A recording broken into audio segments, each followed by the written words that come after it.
Hey y'all, it's Nancy, the Handy Scandy. Thanks for joining me for another crafty venture. Today I'm making a get well card essentially, and as it said, I'm using a gel plate print as well as some DIY glitter paper. So I started the card and then I thought, oh, let me show. So I have my card base and I have two layering panels, the gray and the white. And then you can see that gel plate pull. I've used the other half of that on another card earlier this season and they just are hideous. So I thought, you know what, let's see if we can't doctor this one up too. So I cut out the best part of it with my die, and they're just dies from my stash, I believe from Creek Bank Creations. Of course, I've got my morning coffee. And then I found this stencil in my stash that I don't know why I tend to forget that I have it. It's from Wow, and these snowflakes are absolutely beautiful. Either of them would have worked. Any snowflake stencil would work. Excuse me. But I just thought this one was beautiful, and I loved that it wasn't going to cover the whole panel, because sometimes I feel a propensity to go ahead and just cover the whole panel.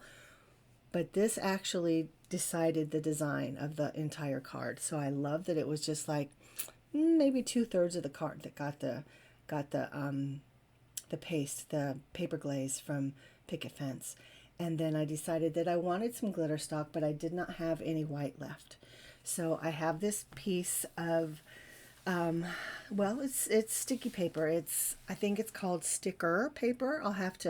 I'll link it downstairs for you. It's from Rock Paper Scissors, I believe, and learned about this paper from Mary Polanco some time ago. In my mind, it was double-sided.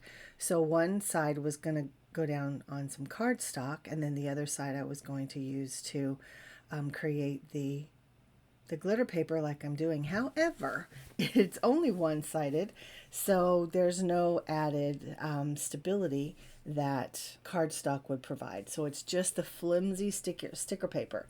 So keep that in mind if you do this and you only have one-sided sticker paper. It can be done. Obviously, it can be done. It's just it's not real strong. It's quite flimsy. So anyway, I just pulled out, I wanted the white glitter paper, so I did that. But since I had my whole sheet was revealed, because again, I thought I was putting it down on cardstock. So I didn't want to waste it. Decided I would just pull some more glitters from my stash, because I never use glitter. So I thought this was a good opportunity to put some of them to use. I just pulled 3 colors that pleased my eye and laid them down. And the neat thing about this is if you have glitter already down, and you overlap a different color like I'm doing here, the new glitter is only going to stick where there's adhesive. It's not going to stick down to the other colors. So I think that's a really cool thing to know. Kind of a good tip there. And so I'm using this other side of the paper. I can't think what that layer is called. If y'all know what that layer is called, let me know. But anyway, I use that to burnish the glitter down into the sticky paper. And I was just using my hands. You could use a bone folder. I feel like a bone folder would probably work better than my hands did. But all in all, I mean, I tapped off any excess and I'm not having trouble with it. So I think it turned out great. So I did all of that for this one little border, scallopy border. And I also I die cut my words, the Feel Better, that die that I showed in the beginning. That was a freebie from Cardstock, no, in the world, scrapbook.com earlier this year as well. And the letters are from the glitter stock. So I think they turned out really cute. But again, just keep in mind that it's super flimsy. So when I die cut my letters, they're all separate, as you can see, and they were kind of hard to get down straight because they were so flimsy, and it just wanted to it wanted to adhere really fast. So you can see some of my letters are wonky, but in the end, again, you know, I often say that when you look at the card, you look at the whole composition, then your eye might break down different elements, but in the beginning, and for most people, I think you just look at the whole thing.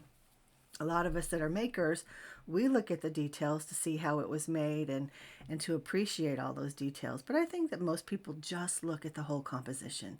And that's, again, one of the reasons why I don't sweat those small things. You know, I want to do my best, of course, but I don't sweat it if there's something that's a little bit wonky, like some letters.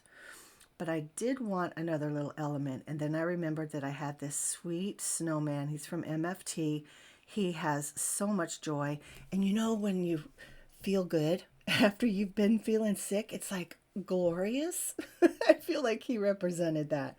So it feels so good to feel good after you've not felt good. If that makes any sense. But I feel like that stenciled snowflakes with paper glaze, it just really doctors up that very ugly gel plate pull. And the glitter paper, I think, just takes it up to that next level. So to me, it was worth it to go through all that to make that glitter paper. But y'all let me know, have you ever done that? And what are your thoughts about it? Guys, I just want to thank you for spending some time with me this morning and every day. Every time you spend time with me is time that you could have spent elsewhere, doing other things, spending it with other people. And just know that I appreciate you very much.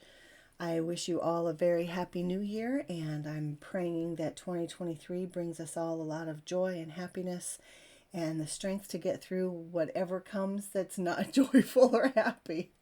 Because life is real and sometimes real things happen. So we are in this together, guys. And please, if there's anything I can do for you, let me know. If I can do it from where I'm at, I've got you. So again, thank you so much. And until next time, guys, this is Nancy, the Handy Scandy. Mwah! I'm out.